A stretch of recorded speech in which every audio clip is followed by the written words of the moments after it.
The late afternoon sun cast long shadows across Pershing Square in downtown Los Angeles, illuminating the stark contrasts that define the city. Business people in tailored suits hurried past street vendors and the unhoused who had claimed benches as temporary shelter. Among them walked a man in a well-worn black t-shirt and jeans, his beard slightly unkempt and his long dark hair tucked behind his ears. Despite his unassuming appearance, there was a quiet grace to his movements, a mindfulness that seemed out of place amid the urban chaos. Keanu Reeves had just finished a meeting about his latest project and decided to walk rather than call his driver. He liked these moments of anonymity, the simple pleasure of being part of the city's rhythm rather than apart from it. Years in the spotlight had taught him to value these ordinary moments perhaps more than the extraordinary ones that dominated his public life. Across the square, Marcus Walsh checked his Rolex for the third time in 5 minutes. The young investment banker was growing impatient, waiting for his Uber to arrive. He'd already sent 2 irritated messages to the driver about the delay. His Italian leather shoes gleamed in the sunlight, matching his designer sunglasses and the platinum cufflinks that peeked from beneath his custom suit jacket. "Come on," he muttered to himself, scrolling through his phone. "How hard is it to navigate basic traffic patterns? This is why I should have my own driver." A commotion several yards away momentarily distracted him. An elderly man, thin to the point of gauntness, with clothes that hung from his frame like flags on a windless day, had stopped walking and was leaning heavily against a trash can. His face contorted with pain as his breathing became labored and irregular.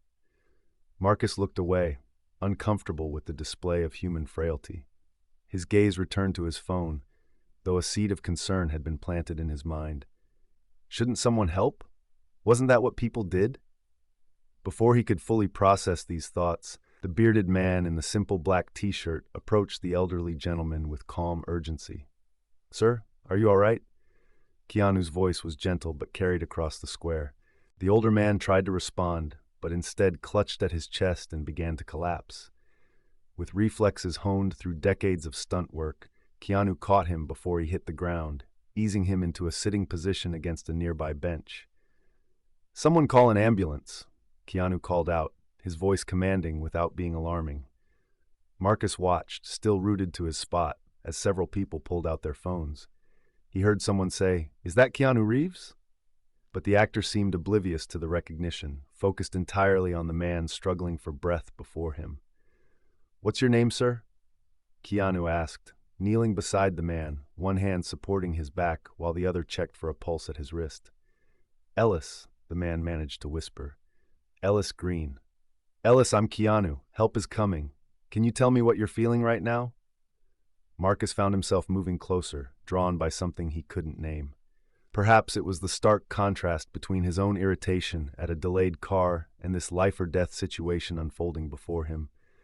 Or perhaps it was the surprising tenderness with which the famous actor attended to this stranger who had nothing to offer in return. "Chest, tight," Ellis gasped. "Can't breathe right." Keanu nodded, his expression serious but calm. "I understand. Try to take slow breaths with me, okay? In through your nose if you can." He demonstrated, inhaling slowly. "And out through your mouth." He exhaled gently. Ellis attempted to follow along, his breathing still labored but marginally improved with each guided breath. A small crowd had gathered now, smartphones raised to capture the moment.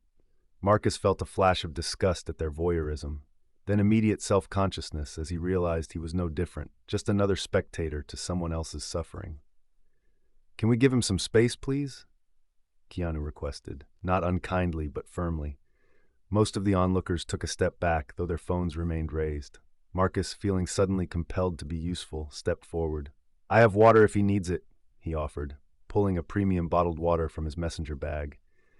Keanu looked up, his eyes meeting Marcus's with a grateful nod. "That would be helpful.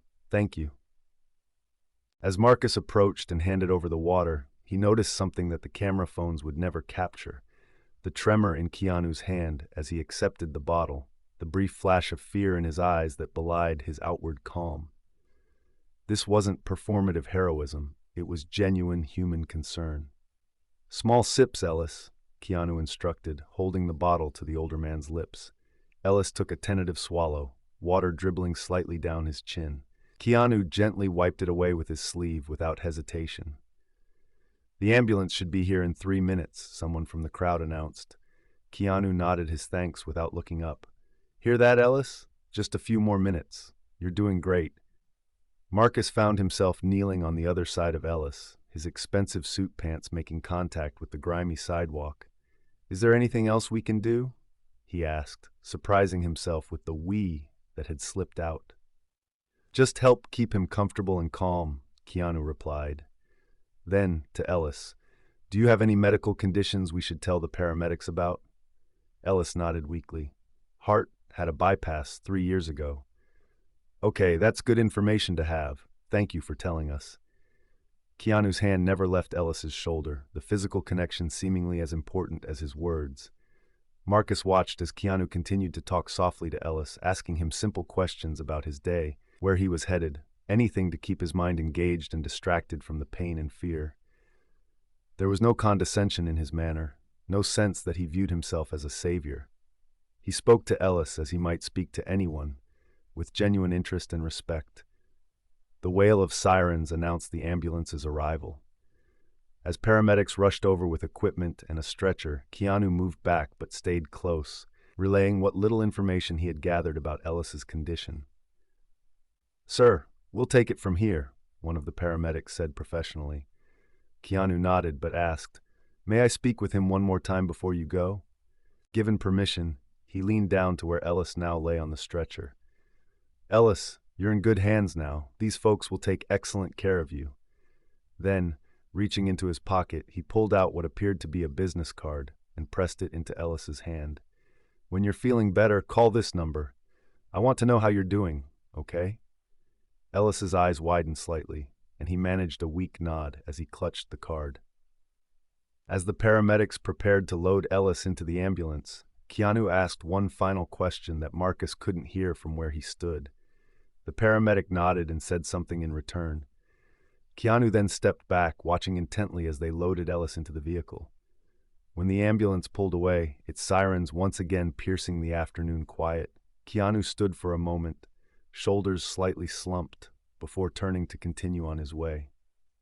He seemed surprised to find Marcus still standing there. "Thank you for the water," he said simply. "It was nothing," Marcus replied, suddenly embarrassed by how little he had contributed. "What you did was incredible." Keanu shook his head. "No, it wasn't. It was just human." He paused, studying Marcus's face. "Would you have done any differently?" The question hung in the air between them, and Marcus found himself unable to answer honestly. Would he have stopped? Or would he have continued scrolling through his phone, pretending not to notice a fellow human being in distress? I don't know," he admitted finally. Keanu nodded, no judgment in his expression. "None of us know until we're in that moment." He glanced at the spot where Ellis had collapsed. "I was just the first one there." "But you gave him your contact information," Marcus said. "Why would you do that for a complete stranger?"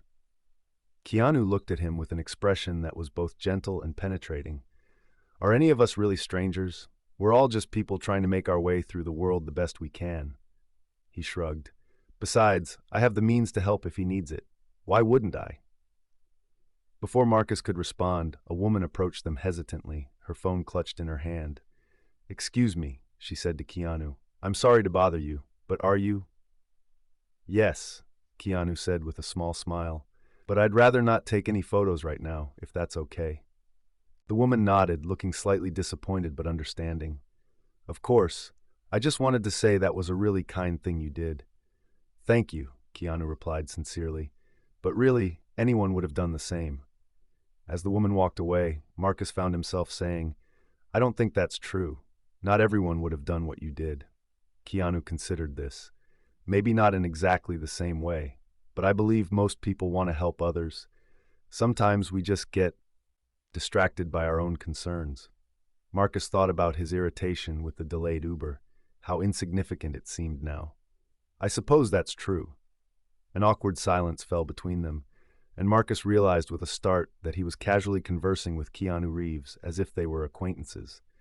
The surreality of the situation suddenly struck him. "I should let you go," he said, gesturing vaguely. "I'm sure you have places to be." Keanu nodded, but then asked, "Are you heading uptown by any chance?" "Yes, actually. Back to the financial district." "I'm walking that way," Keanu said. "If you'd like to join me." Confused but intrigued, Marcus found himself nodding. "Sure. My ride seems to be perpetually 5 minutes away anyway." As they began walking north, Marcus canceled his Uber with a quick tap on his phone. The banker in him calculated the cost of the canceled ride against the value of this unexpected encounter and found the latter immeasurably greater. They walked in silence for half a block before Marcus gathered the courage to ask, "What did you say to the paramedic?" At the end, before they took Ellis away? Keanu glanced at him, then looked ahead again. "I asked which hospital they were taking him to." "Why?"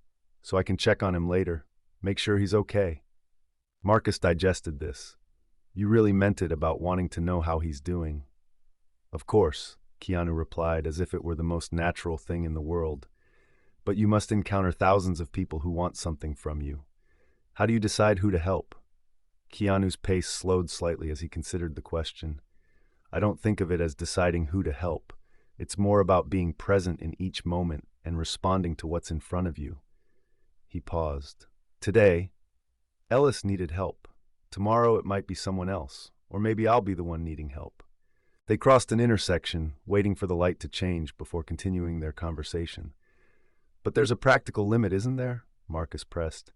"You can't help everyone who reaches out to you. You'd have no life of your own." "That's true," Keanu acknowledged. "But that doesn't mean we shouldn't try to help where we can. The alternative is to help no one, and that seems—" he searched for the right word— lonely. The simple observation struck Marcus with unexpected force. He thought about his own life, the relentless pursuit of success, the competitive edge he maintained, the connections he cultivated primarily for their potential value to his career. When was the last time he had stopped to help someone who could offer him nothing in return? "I'm in finance," Marcus said suddenly. "Investment banking." Keanu nodded, accepting the non sequitur. "Demanding work, I imagine." "Very, but rewarding. Or at least," Marcus hesitated, "I thought it was rewarding." "And now?" Marcus shrugged, uncomfortable with the direction of his own thoughts. "I don't know. Watching you with Ellis, it made me wonder what it's all for, you know? The money, the status, the corner office. If at the end of the day I wouldn't even stop to help someone in distress." Keanu was silent for a moment. "That seems like an important question to ask yourself. What would you have done?" Marcus asked. "If you weren't an actor, I mean.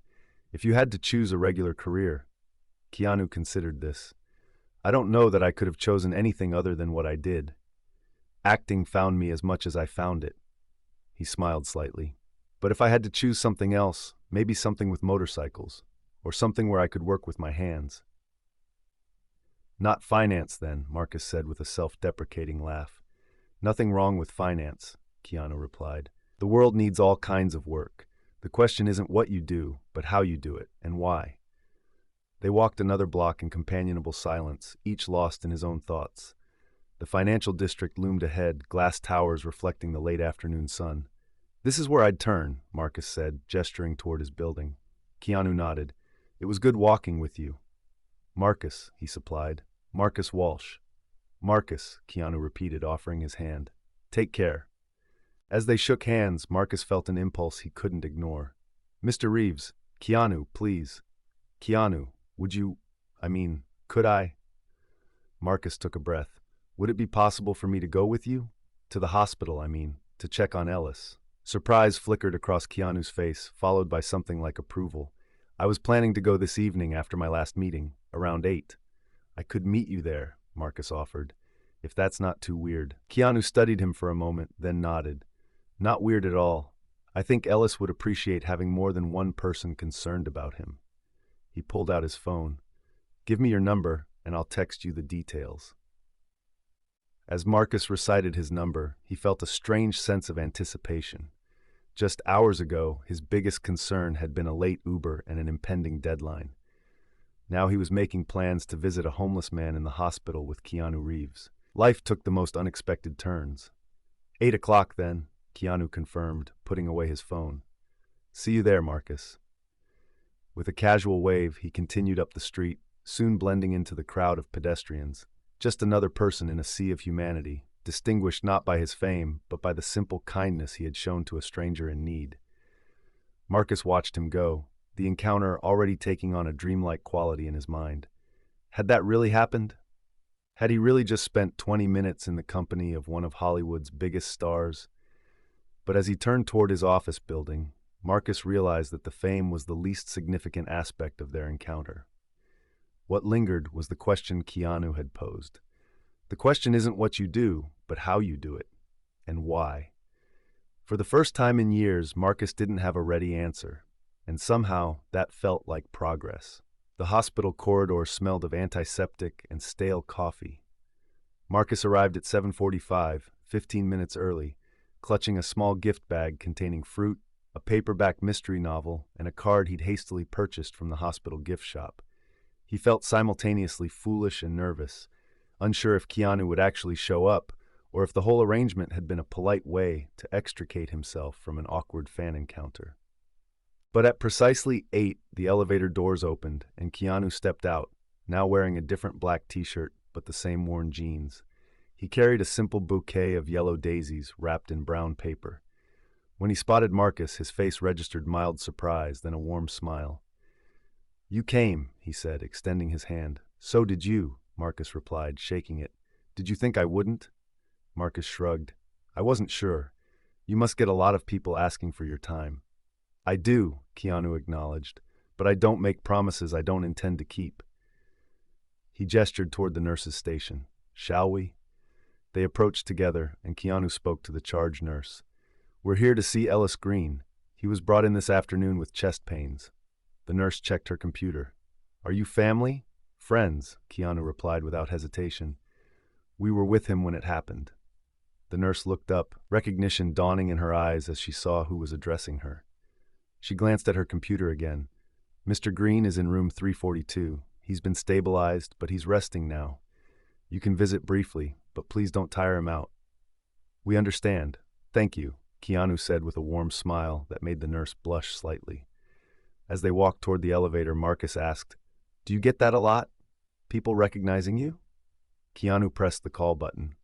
"Sometimes, less than you might think. Most people are focused on their own lives, their own concerns." "That must be a relief." "Sometimes," Keanu agreed as they stepped into the elevator.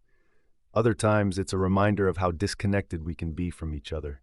Everyone rushing around, eyes on their phones, barely looking up to see who's standing next to them." The observation hit uncomfortably close to home for Marcus, who had been exactly that person earlier in the day. They found room 342 and knocked gently on the partially open door. A weak voice called, "Come in." Ellis was propped up in the hospital bed, looking frail against the white sheets but considerably better than when they'd last seen him. His eyes widened when he saw who his visitors were. "You actually came," he said, his voice stronger than expected. "I said I would," Keanu replied, approaching the bed and placing the daisies on the side table. "How are you feeling?" "Better," Ellis said. "Doctor says it wasn't a heart attack, thank God, just angina. They're keeping me overnight for observation." "That's good news," Marcus said, stepping forward with his gift bag. "We brought you some things. Nothing special, just something to help pass the time." Ellis accepted the bag with trembling hands. "Thank you, both of you." His eyes moved from Keanu to Marcus and back again.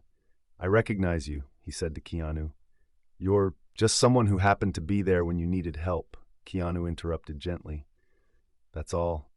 Ellis studied him, then nodded. "Well, I'm grateful, famous or not. Most people would have walked right by." Marcus felt a flush of shame, knowing he had been ready to do exactly that.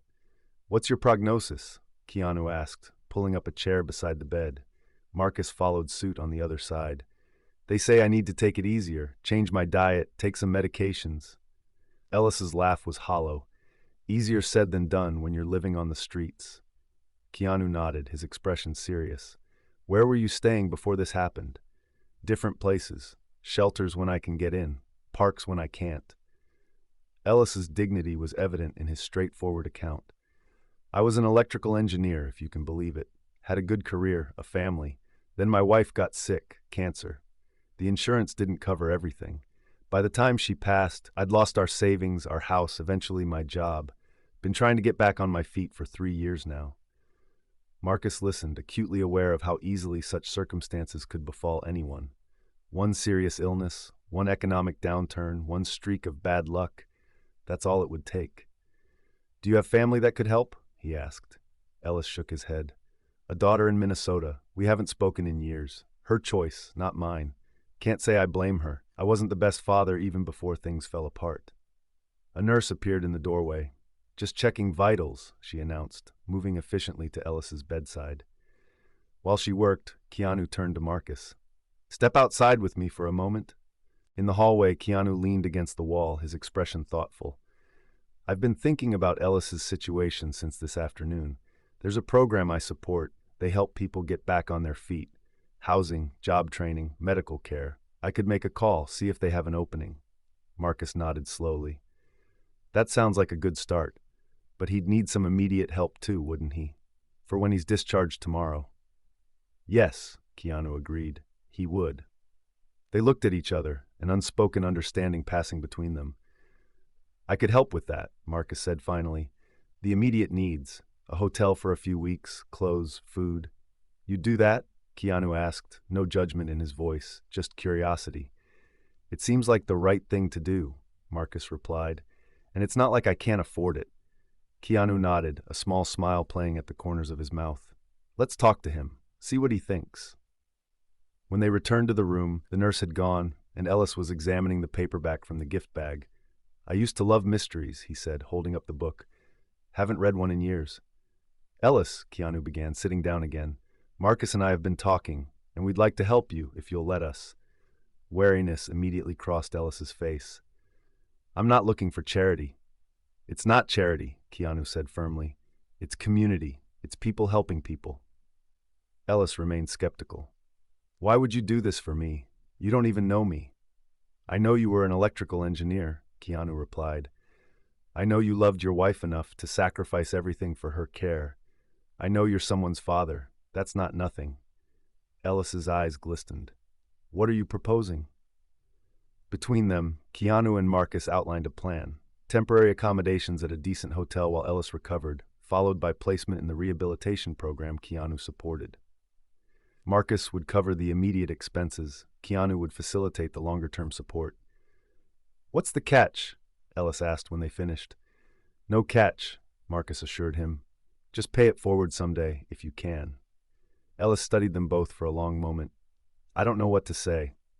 "You don't have to say anything," Keanu told him. "Just focus on getting better. We'll handle the details." As they discussed logistics, Marcus felt something shift inside him. A realization that the wealth he had accumulated meant nothing if it wasn't occasionally used to make a tangible difference in someone's life. He had donated to charities before, of course, but always from a distance, never engaging with the actual people who might benefit. This was different. This was real. When visiting hours ended, they said their goodbyes to Ellis, promising to return the next day to help with his discharge. In the elevator going down, Marcus turned to Keanu. "Thank you," he said simply. Keanu looked puzzled. "For what? For including me in this? For showing me?" Marcus struggled to articulate the profound shift he felt. "For showing me what it means to truly see another person, not as a concept or a problem, but as a human being with dignity and worth." Keanu shook his head slightly. "You didn't need me to show you that. You already knew it. You just needed a reminder." He paused. "We all do, sometimes."